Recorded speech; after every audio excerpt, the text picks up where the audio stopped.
पूर्ण इश्यू आहे तो रद्द झाल्यानंतर त्यांना एक ॲप्लिकेशन करून त्यांचं एक वेगळं हिअरिंग घेऊन मग त्यांना ती द्यायची की नाही ते सरकार ठरवेल.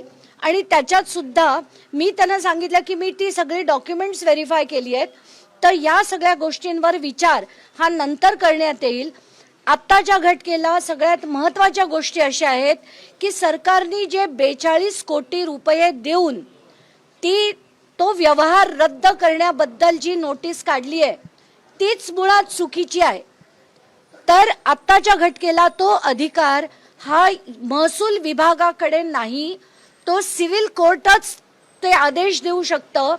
तर आत्ताच्या घटकेला जे सांगितलं जात आहे की चोरीचा माल आम्ही परत दिला आणि चोरी झालीच नाही, हा व्यवहार रद्द आणि हा विषय संपला, तसं बिलकुल नाहीये. अजित पवारांची ती जी सो कॉल्ड प्रेस कॉन्फरन्स होती की 2009 पासनं माझ्यावर आरोप झाले, माझ्यावर 15-16 वर्षात काहीच सिद्ध झालं नाही असं जे ते म्हणालेत, तर 15-16 वर्षात सगळं सिद्ध झालं होतं.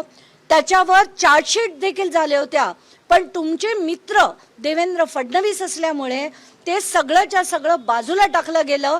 तुमच्यावरच्या ज्या सगळ्या कंप्लेंट्स होत्या त्या क्लोज करण्यात आल्या. तर म्हणून मी आता हायकोर्टाकडे अपील करून सिंचन घोटाळा, महाराष्ट्र कोऑपरेटिव्ह बँक घोटाळा, जरांदेश्वर घोटाळा हा याच्या सगळ्या फाईल्स रिओपन करण्याची मागणी करणार आहे. या व्यतिरिक्त जितक्या जमिनी, मग त्या अमेडिया एंटरप्राइजेस असो, अमेडिया होल्डिंग्स असो, सी ट्री असो, अमायको ॲग्री असो, या सगळ्या LLP कंपन्या कशा बनवल्या गेल्या, तर एकही LLP कंपनीमध्ये कुठलाही व्यवहार नाही आहे.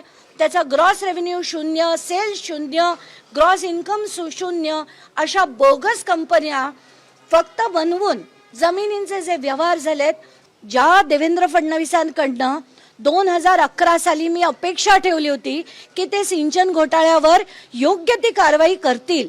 अगदी त्यांनी प्रत्येक भाषणात म्हटलं होतं की चक्की पिसिंग, आम्ही अजित पवारांबरोबर काय करणार, सिंचन घोटाळ्यात काय करणार, तर त्यांना सगळ्यांना जेलमध्ये पाठवणार असं म्हणणारे देवेंद्र फडणवीस जेव्हा एकदा नाही त्यांच्याबरोबर 3 वेळा शपथविधी करतात, तेव्हा बघून प्रत्येक माणसाला अतिशय दुःख होतं. सिंचन घोटाळ्यात तुम्हाला फडणवीसांनी सोडवलंय, पण याच्या पुढच्या कुठल्याही घोटाळ्यात तुम्हाला फडणवीस काय, अमित शहा काय, मोदी काय, कोणाकडेही जा, मी कोर्टाकडनं ऑर्डर घेऊन तुम्हाला एकाही केसमधनं बाहेर येऊ देणार नाही. हे